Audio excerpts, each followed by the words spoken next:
नमस्कार दोस्तों, आज बात करते हैं एक इम्पोर्टेंट टॉपिक पर। और टॉपिक ये है कि अब ट्रंप ने कर दी दक्षिण अफ्रीका के राष्ट्रपति सिरिल रामापोसा की घोर बेइज्जती अपने व्हाइट हाउस के ओवल ऑफिस में। तो देखिए, जब से ट्रंप राष्ट्रपति बने हैं, आप देख रहे होंगे ऐसा शायद ही कोई दिन गया हो जब वो खबरों में नहीं रहते। इस आदमी को खबरों में रहने का इतना शौक है, इस छपास की इतनी आदत लगी हुई है कि ऐसा कोई दिन नहीं जाता। और साथ में लोगों का जो अट्रैक्शन बनने का इनका तरीका है वो तो अनमैच्ड है, मतलब लगातार खबरों में बने रहते हैं। तो अब उनने क्या किया, आपको याद होगा, इससे पहले जेलेंस्की को, जो यूक्रेन के राष्ट्रपति हैं, उन्हें व्हाइट हाउस के ओवल ऑफिस में बुलाया था और मीडिया के सामने उनकी भी घोर बेइज्जती करी थी, खूब उनसे बहस करी थी। वो काफी वायरल हुआ था।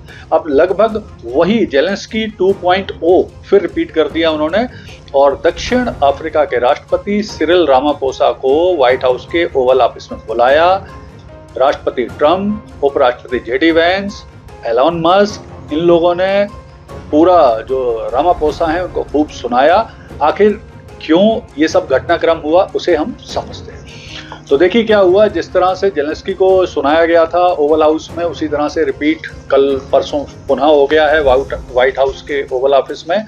और दक्षिण अफ्रीका के राष्ट्रपति सिरिल रामापोसा को बुलाया गया और लगभग उसी तरह की रिपीटेशन जो जेलेंस्की के मामले में हुई थी। मीडिया खड़ा हुआ था, उसके सामने बहस हुई, रामापोसा को डांट लगाई गई, उनके बेचारे बड़े खिसियाने से वो पूरे समय बैठे रहे और उनको समझ में ही नहीं आया कि आखिर उनके साथ ये क्या हो। तो आखिर कारण क्या है, इसे समझने की कोशिश करें।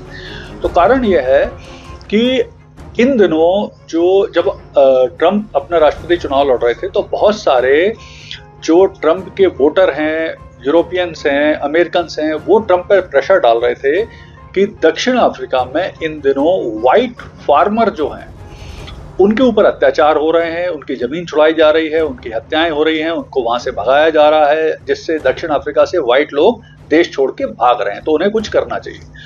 तो अपने वोटर की मांग को ध्यान में रखते हुए अब ट्रंप ने दक्षिण अफ्रीका के राष्ट्रपति सिरिल रामापोसा को बुलाया और उनसे ये क्वेश्चन किए अपने ओवल ऑफिस में, मीडिया के सामने, उनको वीडियो दिखाए, बहुत सारे एविडेंस दिखाए, उनके ऊपर बहुत ज़्यादा शाउट किया।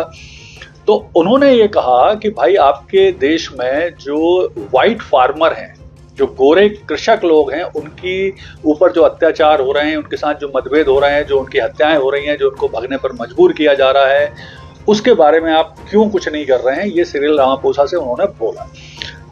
रामापोसा ने अपनी तरफ से उसकी सफाइयां दी। उन्होंने कहा कि जैसे उन्होंने इसमें बहुत क्लियर तरीके से कहा कि ऐसा नहीं है, जो आप आरोप लगा रहे हैं वो पूरी तरह सही नहीं है, क्योंकि उन्होंने कहा कि वर्ष 2024 में दक्षिण अफ्रीका में कुल मिला के 26,000 मर्डर हुए हैं, जिसमें से केवल 44 ही ऐसे हैं जो फार्मर कम्युनिटी से संबंधित है, यानी कृषकों से संबंधित केवल 44 हत्याएं हुई और उसमें भी ब्लैक फार्मर ज्यादा हैं, ना कि व्हाइट फार्मर।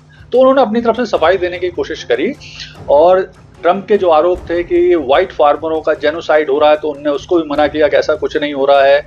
हालांकि यहाँ एक चीज समझना जरूरी है कि 1996 में जो व्हाइट फार्मर, जिनकी जनसंख्या 8.9 थी दक्षिण अफ्रीका में, वो 2024 में घट के 7% रह गई। लगभग इसमें 1.5-2% की गिरावट आई। अब यहाँ पर थोड़ा सा इतिहास भी समझ लेते हैं। जैसा कि आपको पता है कि भारत की तरह दक्षिण अफ्रीका पर भी यूरोपियंस का शासन था, उन्होंने काफी अत्याचार किए। बाद में जब 90 के दशक में नेल्सन मंडेला राष्ट्रपति बने, तो उन्होंने व्हाइट और ब्लैक दोनों को साथ में रहने के लिए बढ़िया तरीके से प्रशासनिक व्यवस्था करी और वो व्यवस्था काफी लंबे समय तक चलती रही। लेकिन रामापोसा के आने के बाद अब ऐसा कहा जा रहा है कि लगातार व्हाइट फार्मर, जो कृषक हैं, उन पर अत्याचार हो रहे हैं, उन्हें देश छोड़ने पर मजबूर किया जा रहा है, उनकी हत्याएं की जा रही, ये सब आरोप वो लगातार लगा रहे हैं। तो अब कुल मिला के जो स्थितियां बन रही हैं, उसमें दो चीजें क्लियर हो गई कि यहाँ पे एक और मजेदार घटनाक्रम भी हुआ, उसे भी समझ लें कि हुआ क्या कि जवाब में जब काफी ट्रंप ने उन्हें बेइज्जत किया रामापोसा को, तो रामापोसा ने एक बात बोली कि हमारे पास आपको देने के लिए प्लेन नहीं है। मतलब वो एक तरह से सरकास्टिक वो कर रहे थे कमेंट्स कि अगर मैं हमारे पास प्लेन होता तो आप हमसे ये सब नहीं पूछते। तो उसके जवाब में ट्रंप ने बोल दिया कि हाँ, अगर आप प्लेन होता आपके पास और हमें देते तो हम वो भी ले लेते। तो इस तरह की बातचीत भी हुई।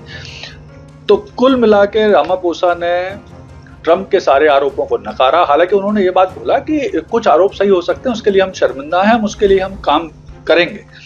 लेकिन इन सारे घटनाक्रम के बीच में जो एक चीज उभर के आ रही है कि ट्रंप जिस तरह से वर्ल्ड लीडर को अपने व्हाइट हाउस के ओवल ऑफिस में बुला रहे हैं, और जहां केवल एक फोटो सेशन होता था इससे पहले वर्ल्ड लीडर के साथ ट्रंप का या राष्ट्रपति का, उसकी जगह अब उसको जो वर्ल्ड मीडिया के सामने जो बेइज्जतियां करना शुरू करी है, गलत परंपरा की शुरुआत। तो ऐसा ना हो भविष्य में कोई और देश ट्रंप को बुलाए और अपने यहाँ मीडिया के सामने उनकी भी बेइज्जती कर रहे। तो ट्रंप को अब इसके लिए भी सावधान और सतर्क रहना चाहिए। धन्यवाद।